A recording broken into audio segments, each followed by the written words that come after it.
Hi everyone, I'm Michelle Kelly. Welcome to Be in the Change. I'm going to get started by reciting my inspiration. Our deepest fear is not that we're inadequate. Our deepest fear is that we are powerful beyond measure. It is our light, not our darkness, which most frightens us.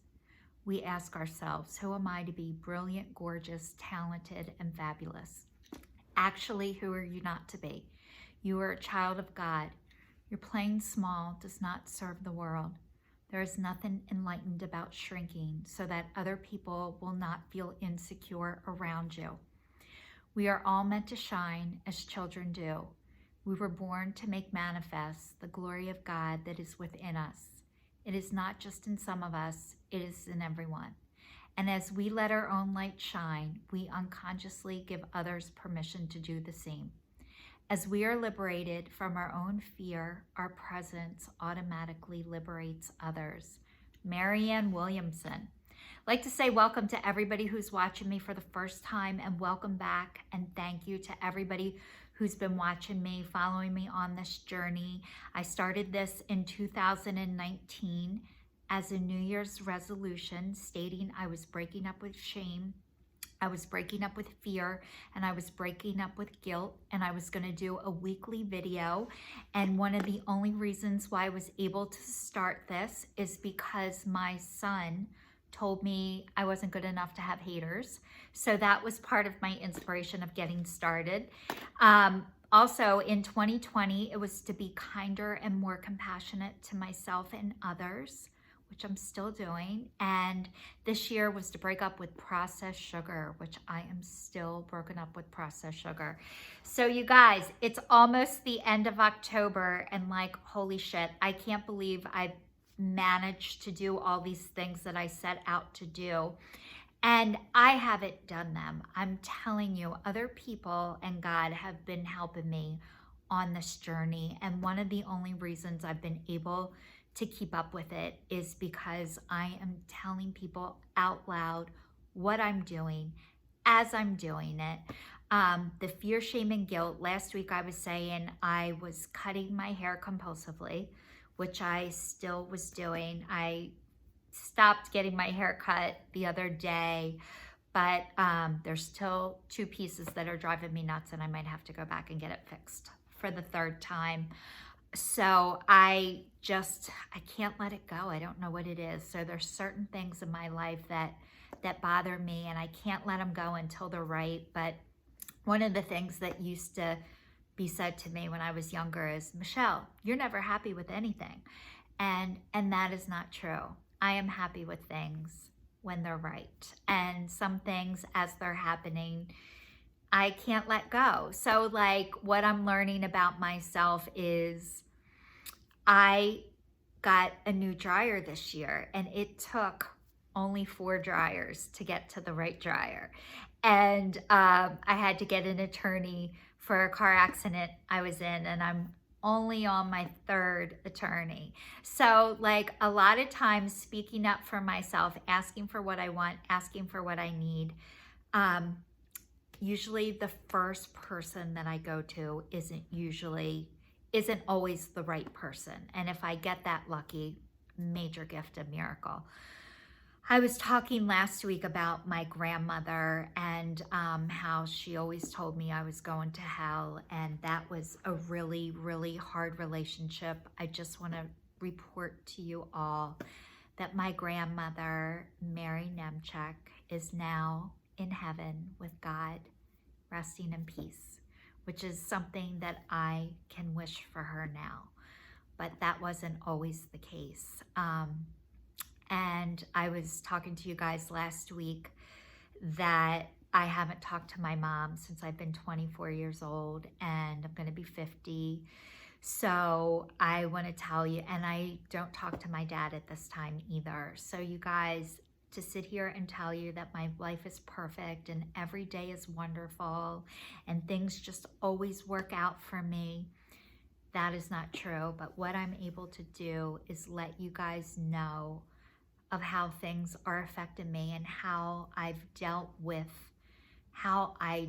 this and what I'm able to do now, which is I've done a lot of healing and a lot of work on family stuff. And part of my healing process, what I needed to do in order to be well, was I needed to remove myself from a lot of my family in order to get better.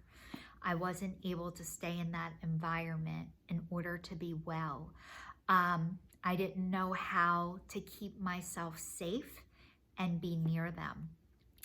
So what I had to do is I had to find other people who could help me. And, you know, I had to find like my soul family and my soul tribe. And as I've been healing and going through this process, I'm able to now start stepping back into my family. And the death of my grandmother is actually part of that. And a lot of my life was spent avoiding any situation that was uncomfortable for me.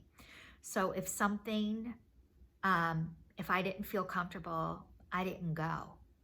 And I had to physically remove myself for a very, very long time. And that's what I needed to do. And you know, it's so funny, like, they didn't even notice I was gone. And it's not personal. Everything in life, everything that feels personal, this person's out to get me, this person's trying to do me wrong. I used to think that nobody is out to get me and nobody's trying to pull one over on me. Most people are thinking about themselves always. And a lot of people are reacting out of fear. And I used to react out of fear all the time. But since I broke up with fear, shame, and guilt, I am learning how to not react, but respond. And what does that look like? It looks different for everybody. I had to physically remove myself. I had to be in 2 12-step programs. I had to pull away from people that I thought were toxic. And what I realized is everybody's doing the best they can with the tools that they have. But in the beginning, all I could tell you about is what people did to me and how they wronged me. And that's all I could see. So I was 12 years old the first time. I remember I had a person that I confided in all the time. And I found out when I was 12 that the person that I was confiding in was going around telling the whole entire family what I was telling them. And I think that was the first time I realized, like, I have no one. And what a horrible feeling that was. It was like, that was the first time I felt the rug being pulled out from under me. And I think I saw that and I couldn't believe that nobody else did. But I was like, holy shit, I'm the adult in this situation and I don't want to be the adult. So it was devastating to find out that the person I was telling the entire family what was going on. And, you know, I had a cousin come back to me years later and say, every time they left our house, which was when I was a kid, all they could say is, they're going to have problems with those kids. And guess what? I was one of those kids.